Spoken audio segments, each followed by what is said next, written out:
شروع اللہ کے نام سے جو سب پر مہربان ہے، بہت مہربان ہے۔ اے نبی، جو چیز اللہ نے تمہارے لیے حلال کی ہے تم اپنی بیویوں کی خوشنودی حاصل کرنے کے لیے اسے کیوں حرام کرتے ہو؟ اور اللہ بہت بخشنے والا، بہت مہربان ہے۔ اللہ نے تمہاری قسموں سے نکلنے کا طریقہ مقرر کر دیا ہے اور اللہ تمہارا کارساز ہے، اور وہی ہے جس کا علم بھی کامل ہے، حکمت بھی کامل۔ اور یاد کرو جب نبی نے اپنی کسی بیوی سے راز کے طور پر ایک بات کہی تھی، پھر جب اس بیوی نے وہ بات کسی اور کو بتلا دی اور اللہ نے یہ بات نبی پر ظاہر کر دی تو اس نے اس کا کچھ حصہ جتلا دیا اور کچھ حصے کو ٹال گئے۔ پھر جب انہوں نے اس بیوی کو وہ بات جتلائی تو وہ کہنے لگی کہ آپ کو یہ بات کس نے بتائی؟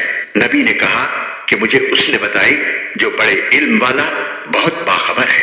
اے نبی کی بیویوں، اگر تم اللہ کے حضور توبہ کر لو تو یہی مناسب ہے، کیونکہ تم دونوں کے دل مائل ہو گئے ہیں، اور اگر تم نبی کے مقابلے میں تم نے ایک دوسری کی مدد کی تو یاد رکھو کہ ان کا ساتھی اللہ ہے اور جبرائیل ہیں اور نیک مسلمان ہیں، اور اس کے علاوہ فرشتے ان کی مددگار ہیں۔ اگر وہ تمہیں طلاق دے دیں تو تمہارے پروردگار کو اس بات میں دیر نہیں لگے گی کہ وہ ان کو تمہارے بدلے میں ایسی بیوی عطا فرما دے جو مسلمان، ایمان والی، طاعت شعار، توبہ کرنے والی، عبادت گزار اور روزے دار ہوں، چاہے پہلے ان کے شوہر رہے ہوں یا وہ کنواری ہوں۔ اے ایمان والو، اپنے آپ کو اور اپنے گھر والوں کو اس آگ سے بچاؤ جس کا ایندھن انسان اور پتھر ہوں گے۔ اس پر سخت کڑے مزاج کے فرشتے مقرر ہیں جو اللہ کے کسی حکم میں اس کی نافرمانی نہیں کرتے، اور وہی کرتے ہیں جس کا انہیں حکم دیا جاتا ہے۔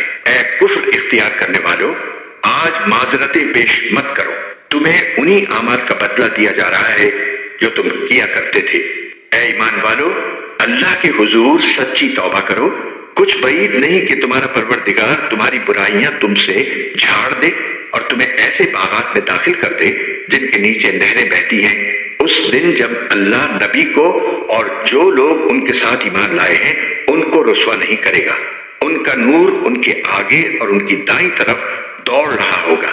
وہ کہہ رہے ہوں گے کہ اے ہمارے پروردگار، ہمارے لیے اس نور کو مکمل کر دیجئے اور ہماری مغفرت فرما دیجئے، یقیناً آپ ہر چیز پر پوری قدرت رکھنے والے ہیں۔ اے نبی، کافروں اور منافقوں سے جہاد کرو اور ان کے مقابلے میں سخت ہو جاؤ، اور ان کا ٹھکانہ جہنم ہے اور وہ بہت برا ٹھکانہ ہے۔ جن لوگوں نے کفر اختیار کیا ہے اللہ ان کے لیے نوح کی بیوی اور لوط کی بیوی کو مثال کے طور پر پیش کرتا ہے۔ یہ دونوں ہمارے ایسے بندوں کے نکاح میں تھیں جو بہت نیک تھے، پھر انہوں نے ان کے ساتھ بے وفائی کی تو وہ دونوں اللہ کے مقابلے میں ان کے کچھ بھی کام نہیں آئے۔